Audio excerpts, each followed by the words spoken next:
Why did he go?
Ko whamaramaru atu I he talamalu e whanua, lotu pe mai ako, ke ata ke whakahoko atu he tau Polokalama Tefua Faifio, poko Multimedia, whanongonongo, hongongo, pe mai Talateu, pe mea te au, pe ko iheni, Siosiua Lafitani, pe mo Lseane Lafitani ke ma whakahoko atu e tau Polokalama. Pe ko whiwhia ke taitale rei a Lseane, ke ma whakahoko atu, pe he whoki ke ki mōtonu kotoa pe hoi mo tau kāinga mō mea mai, koe kamata eni ai Polokalama, ofisiari ai lo au ki he wāwhe uanima. Pe o ko whakapa heni ki he tai mai, ki ono nau, mo ono whaka ai universi, o tau kaukei, mo tau mamata, mo tau whanonga mo ia I tau mo uipiri kina a koe ni. Pea o ko whakatapu heni ki he hau e whanua, pea mo heofo, pe ki ha talawhare, mo maafu mo Ngaahi haa koto pe ki he taine princesi ko la tu peka tu aho, ne me ai Kenipela o mai mo ako. Ka maa whoki a kau e hoi ke whanua, kau whanua, pe ki kau taki lotu, pe mo e whaahinga, mo e kāinga koto pe mo mea mai, pe te mo mea mai ki he Polokalama koe ni, e ne hoka me he wikeni ki he wike ka au a tau whae atu ai. Ka ko talitali e reiki mo tolu koe te whakaukau e Polokalama o e aho ni. Ko e Polokalama Tefua Faifio, pea ko ihani koe mo Lseane ke ma o atu ha Talateu whanongonongo mo hangongo ki he ulunganga mo e whotunga, mo e whounga e mau whalere ai mau Polokalama I e taunika te uwhawhoka Lseane ke ma hoko at maalo. Ia Lseane. Ke rufanga te whakatapu o se awhaki mane whale I he pongi ni. Ko e mea whawhiawhia ai toi hu mai ki he whale loki whamafola koe ni alo au. Ke whakahauko ate ai talanoa ke Ngaahi Polokalama koe no whai ke ai palani ke taoni. Ki wholoa e pulia me he loki ni. Ka ko whiwhi au pita he ahi mai ke whakahauko ate Ngaahi Polokalama koe ni. Ma ahau e ki mo tau kakai tonga. I mulini pia I tonga whoki. Ko e mahalo ko e tukat siwa ki hanga o whakalea tātaha mai pe e Ngaahi Polokalama koe nuk tau whakatuutu ki he taoni. Ke pai whai ke haki talanoa ke Ngaahi palani koe mo whakatuutu ke Ngaahi Polokalama koe. Mahalo ke tolu Lseane, pe te makamata ai ni ko te ula ki vai atu, ai hingo ai foi Polokalama mo no studio, pe mo ene taumua. Pe e tānaki ma Lseane ki ai, pe tau tānoa ma rewa Lseane anai ange ki Ngāhi Tevito I ka veenga e nofo ai e ma Polokalama ko maua mawhai ai Polokalama Tefito anga mahi whau I ke pe e tō whahu mai rewa hoko mai ki ai a Professor nofo Tuita-Nakao pe tō whetuntongi mai ka whai Polokalama o whakatatau ke whuatutu e whai atu e Lseane pia mei he tau Polokalama kai ke mahalo Lseane ko whaamu ke ta kamata ki ko tau Polokalama urua ki ko e Polokalama I loa ko e alaha kakala. Ko e tau Polokalama alaha kakala. Pea ko e tau Polokalama ko e ni. Ko e Polokalama ko e ni si o katake. Ko e Polokalama maho I Ngaahi ke te au. E ko e tau o mai ki o tau kakai mo tōpio mo mea mai I he Polokalama mau tōru. Ko e Ngaahi tāno whaka historia. Me he mala e mo civilise kehe. Aia koe Ngaahi Ngāua e kau artist mo e kau whauhiwa koe. Hāfo e Ngaahi Ngāua e kau langa. Mei he fuoloa o au mai ki tāmini o kei tolonga pe o kei au mai. Aia koe uhinga e whakahengoa e Polokalama koe ni alaha kakala. Yo nea koe Polokalama pe ko a mea na e whau mei fuoloa. Ka ko kei alaha pe ngā ue koe au mai ki au. Honla. Iyo, ko tui ko e whamamawhaia au ura Polokalama malawe ki ai. Pea ku iai pia no studio, tokui matoki Asia tuai I ue ki ka o kai ke. Ko tau Polokalama ura ki, ko tau Polokalama ono wā ma whilawe ki ai. Ko kui fo Palanko exhibition studio, pe ko Polokalama whakaari o pe ko ni whamamawha e Lseane. Pe mo tau oik, mo tau kāinga mea mai ko Ngaahi o wau. Ka pau whaha Ngaahi ka atoanga e lo au, angi koe tāna tuunga, ko whamanatua au, pe ko whakahoko atu ia he Polokalama ko ia Lseane. Iyo mahalo ko smahino pe. Ka hauko atu tau ai. Iyo koe tau Polokalama hoko ko e to'onaa ki whare wawanga. Iyo. Pea koe hoko atu koe. Koe Polokalama whoko I ni o ko lawa ke o mai e kakai, whakawhi mai kakai, mei he community, mei hawhi tuupe ke nau hu mai, o tala noa ki ha mea o ko maho inga ki ate ki nau tolu, pe kuia ha nau ilo ke wahe mai ke community tonga. Pako Ngaahi Polokalama ko ni eno whakea tānoa. O ku whakalele tui I he lea whakatonga. Ia pe Ngaahi Polokalama e te mau tālatu pe e lea whakapālangi. Kai osi koe hono o ate ai Polokalama whakapālangi. E o atu pe hono whakatonga koe ngā ki tau lawe katoa ai. Ai koe Polokalama e to ona a ki whale wakanga. Sai mahao ko mahino ia. Ka tau hoko atu ke tau Polokalama hoko. Ko studio Queen Charlotte pe mo wharelahi e Lseane. Iyo. Aia koe Ngaahi Polokalama koe I whakahoko atu me studio koe ni. Koe Ngaahi Polokalama koe peo whekau aki mo whalelahi. Koe mea hoko, koe mea nae hoko, koe mea tau sio o ku maho inga ke whakahoko mai. Ia mea hoko I whalelahi. Maho inga pita Polokalama koe ni. Ke tau o mai Ngaahi ongo, mo Ngaahi talano o kau ki o tau ki whalelahi. Aia malo si o te iaha o ad ki heni. I ka, ko tui mahina, ko ia Lseane, ko tui mahina o pito ka taho ko atu Ka Polokalama hoko, matalanoa ki ai mono studio ko lo au mo mamani. E tu ko atu ka koe Lseane. Koe lo au mo mamani, hangebi koe kono hingoa, lo au mo mamani.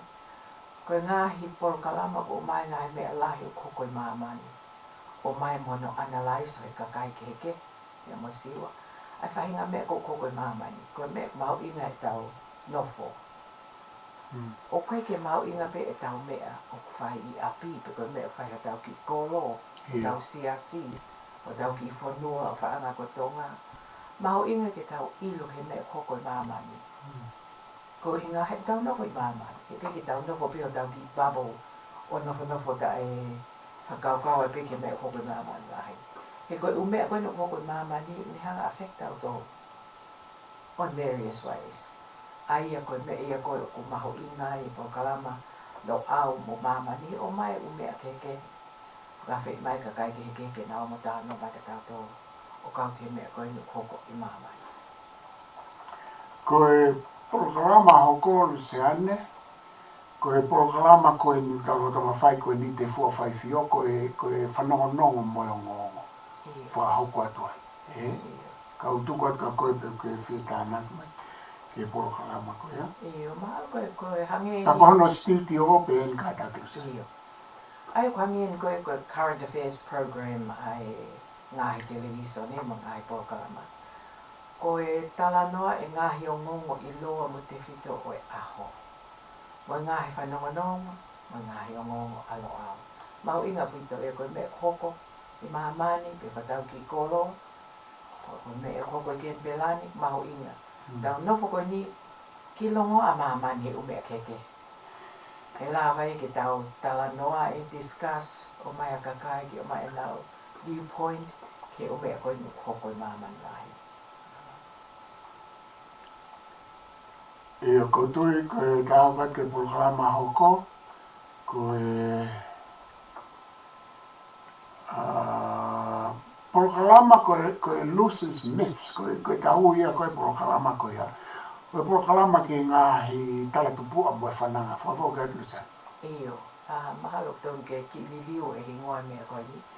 He koe ku myth, pe koe ku whananga. Koe whananga mo e talanoa ki mamani pia mo moana po tutahi Pasifiki. A Ngaahi myths, koe mo talanoa ukulahi hono o mai ka tau tolu. Ukulahi whake talanoa koe ke myths. O ku kange koe tau talanoa ki Maui, ki a Maui he ne aro o mai a whimei, lola whanua. O ki e u version ke he talanoa koe ni. O koe ki tau pe tau halae pe a tonu e. Te mao atu I mawai ai version koe uma mahino I pe uma ilo I. Aia ka pau kia hao version kia fo I Whananga. Talateu. Talateu. Pe o mai ke tau share, ke tau bahe ke tau kakai. Aia koe fo I Polokalama koe ni ai Talateu. Mahalo e tuku atu ki he tuku atu ki I whaka ai ki o ngongo, whanongonongo. Kia motoko, kia ha mo whangi Talateu, ke o mai, ke whakahoko he Polokalama. Ai hange ha invitation ke tau kau he Polokalama koe ni. Polokalama mau I ngai, he kia e Ngaahi tupu ai ko ngalo ia. Iyo. Wa mau kia e Ngaahi tupu ai e Talateu e siwa ka mau ki whialaki. Uksai ke tau kau he Polokalama koe ni, aia pako motor koe na koe ha mo whangi talanoa ke Ngaahi tupu a mamani motonga. O ko whakawhea motor ki o mai ia I Facebook. Maro. Ka Polokalama hoko, koe Polokalama koe loa koe mea tu whaiwa lecture series, koe whai Polokalama ia e Lseane a aku, ka te utuko at ka te koe ke. Maro tonki ke tānoa koe ki ai siwa he ko Polokalama. Na whawhai ko whakahoko at Iyo, koe Polokalama koe ni na ka mata mai tau ko si, koe whai pe ko pangeha public lecture hanga tonu, ki tuku au mai ai whaiwa mo e tufunga mo ni mamea. O ko hanga o whataha e whaiwa ni mamea mo e tufunga o I koe mea tu whaiwa. Aia koe whui whakatonga ia ki he art. He koe ki ata whui whakatonga ki he art o tau I pe koe art. E Lseane. Aia pa koe uhinga ia koe ai whui Polokalama koe ni. Mea tu whaiwa. Mea tu whaiwa, koe art, koe whakatonga ia koe ai loa au a pia mo taua ki. Aia ko hanga whao I fo ilea koe ni mea tu whaiwa, maharu tonke ke mea I he kāinga, a uhinga o fo ia e mea tu whaiwa. Ia koe whai translation po lili urea whakana tau tōru mo taua koe mea tu whaiwa, koe whataha ia o e nima mea tufunga mo e whaiwa. O aia koe mea koe hauia me nima mea, koe mea tu koe hauia me tufunga, pe koe whaiwa. He unau keke. He ai performing arts, koe material arts, pe moe fine arts. Ai koe angai e tuka e kai whawhoke a peka, ka hoko ke Polokalama hoko, koe oko alo au te tuka te koe Lseane, Iyo, mā koe oko alo au, koe talano ke Ngaahi Kaweinga, whakamōlale, he mo ui e ka kaitonga, I tonga pe I mamani. Mau inga opito ke tau tānoa mau pe he tau mōlale, kuia e utalanoa a mamani, ke anga whakamōlale. Ia e kau poto koe nau tānoa pe he mōlale. Ai koe me ia ke tau tau tānoa ai. Maha koe tau tānoa ai e ki hu koe tau atamai, ke tau mahi noi. Ai mahu inga mea koe mo ui whakamōlale. Hange koe lau koe asakala te siton ki te sivi e te mo ui e awatoa. Talanoa mōlale e awatoa. Tau talanoa ia koe ke whai he aho kotoa. Koe whi ita aki, pe koe lau ki he toko taha koe, ma toko taha koe. Talanoa pe he mōlale moe, ma tau toka. Mea ke whalele. Aia koe fo I kokutu sio koe ke hoko alo ao. Koe ke Talateu e ka moutou, koe tānoa a kita, koe koe tānoa e ka whae koe ni. Koe nau talanoa ki a mea nau wako ai pe mo nau tōroa. Aia koe tā wako, kātoa. E whakawhau tōpiki o mai he hoko alo ao. Ka hoko ke ka Polokalama hoko, koe potatala kolomua, tuka ka te koe Lseane. Iyo. Koe fo I hingoa fo ke potatala I kolomu ana e o mai e tahi ne kuini, na naspa o tuku aho I he wafe mani mahalo, o kou ki whakamahalo ki ai. Koe fo I kakala e nei tō mai ke kulupu na e whai, e na e whakatupu heini, na e kamata heini Kenipela. Koe talanoa ki ono ai Ngaahi Polokalama ke tokoni ki he community tonga I Kenipela. Koe kakai whewhine, koe whānau, koe kakai aged, kakai matukotua I Kenipela. Nita koe whai koe, whotu koe fo I Polokalama koe ia, nā mau whewhia au pito he hangetai ne koe nio whakakoloa ake whakakala ake ki Polokalama koe ni koe potatala I kolomua. Ai e te o mai pia hoko atu he mitia koe ni. Pea koe mea tatau pe. Koe Ngaahi Kaweinga mei Kenipela ki he mo ui ai kakai. Health-wise, mo ui lelei, pe koe mo ui whakamōlale, koe Ngaahi mea ke tokoni e tau whānau, koe u Polokalama whakahoko I Kenipelani ke kakai Kenipelani, e o atu e Polokalama koe ni potatala ai kolomua. Aro ku sa ia Lseane, maro ka ta hoko atu.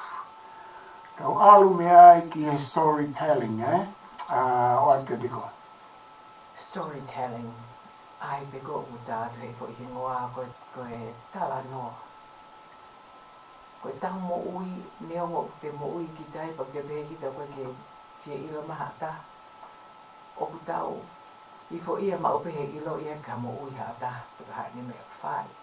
Koe tau nofi tonga, koe tau nofi o tānoa tu ki he kaunga api. Whewhea o mo mea ao ni. Kamata kia ki talanoa, o whewhea mea mo mea. Ai koe storytelling, kono whakawhei maha ta, ke tau ki talanoa ki mea ko hoko ki ai. E anga ne mo ui, ne mea na e whai, mea no ki whamili. Whangi talanoa pehe. Pea koe whangi talanoa koe a te tau wako pe mea ngā lesoni, ke mo ui. Alo. Koe tau hoko atu Lseane koe tātālanga he reparo au, koe pia no studio, pia mono kau tangata. Iyo. Koe Polokalama koe ni koe, mau koe whakakau mai kau wako alo au, mei tonga, ke nau hu mai o talanoa ke nau Ngaahi whakatotolo, ke nau wako kau maa me kau tokata. Aia koe Polokalama koe amale e hu mai whakamahina, e koe whakauke ono, o update pe tau tōru I he nau Ngaahi whakatotolo koe hoko I tonga. Tālanga le pai a olo au. Ka hokoat ko tau me ofi atu ki ngataanga. O Ngaahi Polokalama ke alo au mono Ngaahi studio fare whamawholarea mai. Ata ko e teori fo o tuat ka te koe Lseane. Aia koe teori mo e vavanga fo o koe Polokalama i mahala a palofesa ino ke huakau. Iyo Polokalama. E hu mai mahalo whakawike ua, ka koe pe koe taim pe koe lava o hu mai ai a palofesa huakau. O tala no ke ne ngahi vavanga mo ne ngahi teori fo o. Aia koe Polokalama pe a palofesa ino ke huakau e siwa. Iyo.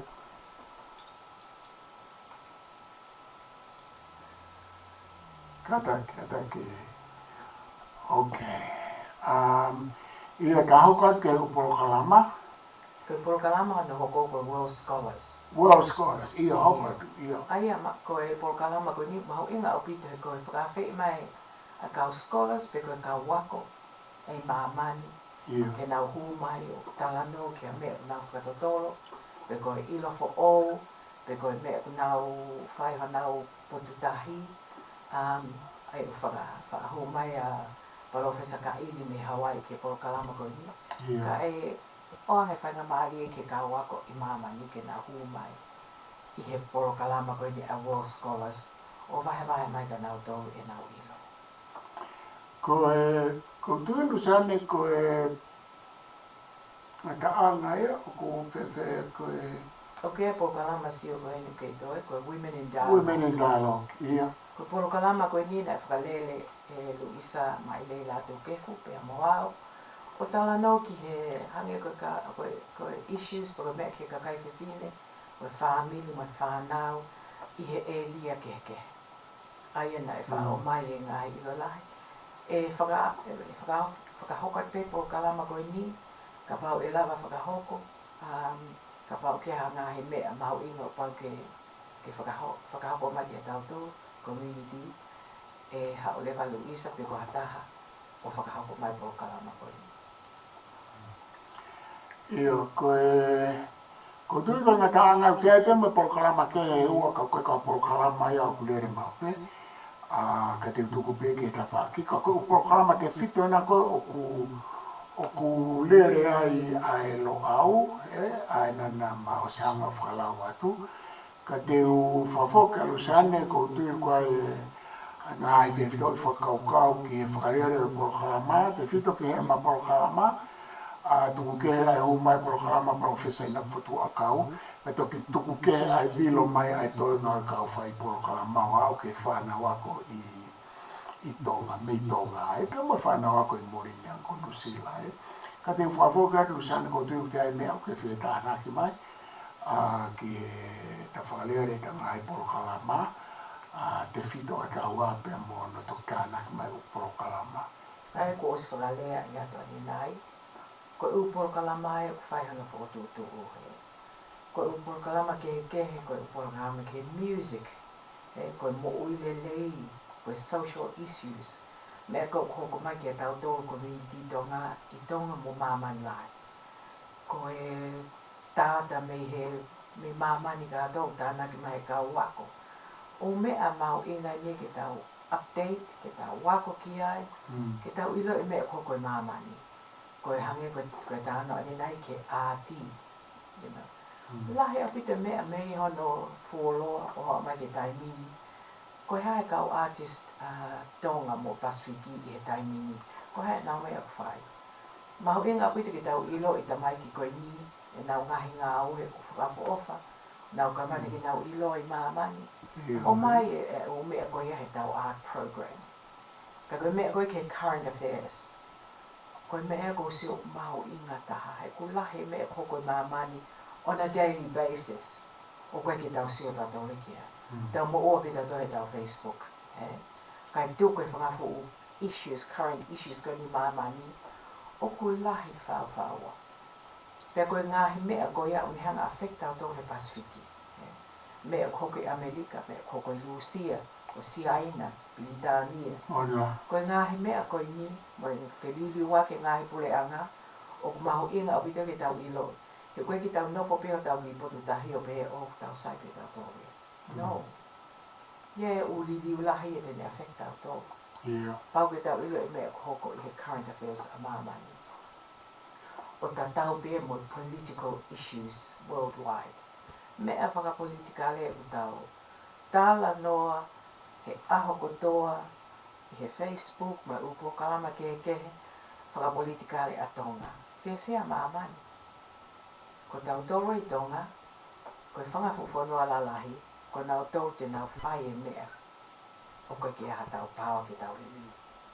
Ie o mea hoko i Amerika tai mini, o koe ki aha tau pāo ki tau lili. Toko lahi au pite whakafoke kakai ki whewhua mo whewhua, o ku tau si nok mei tongo. Tongo ki tau ilo i pakai mea hoko.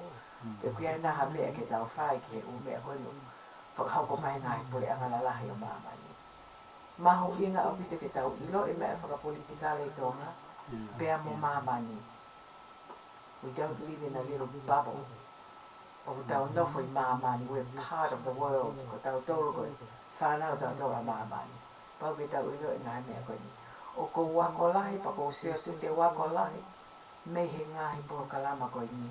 Mo I kakai e whakawhi mai ke nao mo tala noa. Ke Ngāhi mea la lahi, o koe keo ilo I ea, koe tau ilo I tau toro. Maru ke tau ki ilo si. Tau hange koe lau ai poto, very dangerous e ilo si. Pau ke eke tau ilo lahi ki a mea. Ilo lahi, ilo lahi apito ki ai. Ia. O eke tau ki ilo tu peta whake taha pafo I mea. Pe te tau whakatawa aki taha I pe. Unbalanced, ko pea koe koe unbalanced view. Very dangerous, koe ke sai.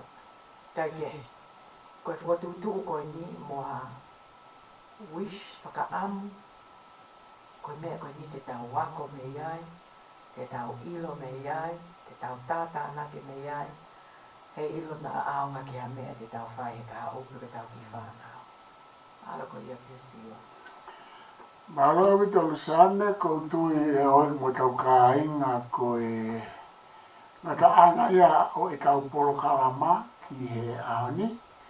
Pe matari lelei ki mo tolo ko tau be mo mea mai, pate mo mea mai ke Polokalama whikauru haki a e lo au, o ngongo Tefua a lo au, o atu a e Talateu, whanongonongo mo ngongo, e I hui ka au te mahoko atua e taha ma Ngaahi Polokalama, matala noa ki e Ngaahi Mataitoi, ko e Ngaahi Vaa Schools, ka me Ngaahi Kose a e lo au, ka koutui o ku whiunga e ni ki e ma Polokalama whawhino haki me ngongo Tefua a e lo au. Ni Lseane te aha mea o ke whie tala noa ki ai? Mahalo koe whie tala noa be Siosiua ke whakaafo ofa na tūlahe ahoni I Kenipela ni. Maria. Mau nofo pe heni koe whanua koe ko Kenipela koe whanua o e Ngāhi diversity, Ngāhi liu. O kua o pe ke mau weather pe koe weather. Koe weather koe Kenipela. Ai ea. Ai ea. Whamatala ea. Whamatala ea mea. O mau lele pe mi he vela osi ki he mokosi au pito. O kua o pe ke sama, ulotonga sama Kenipela. Ka ku hangi pe koe o kai ke mau ilo I mātou he aho ke aho pe ko hama e hoko e aho e taha. Pai pe mai e toko taha ko ke tala mai e a weather. Kua pompongi e la a pe ha. A ha wa pompongi a kuku halahi.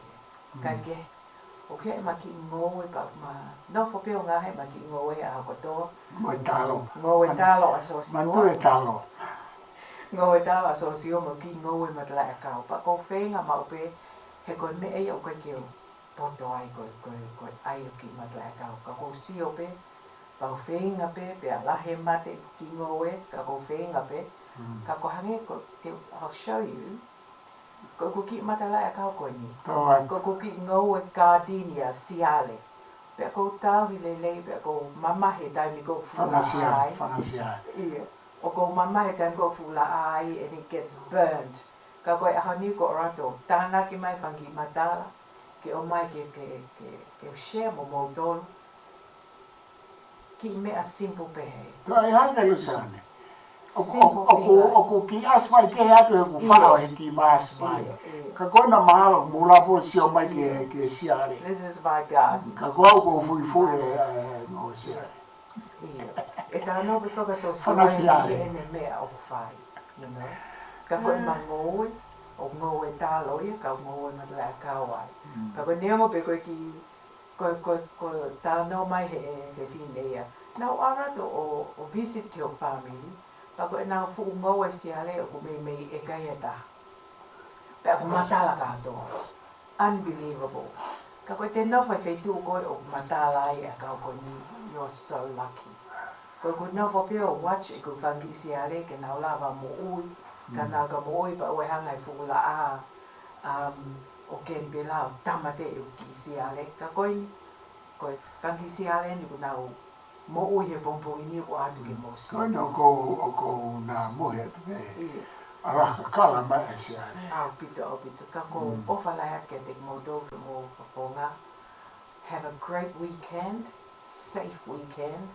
Ofalai at ka moto, God bless you. Ofalai atu, mahalo au vito, matatau atu ai.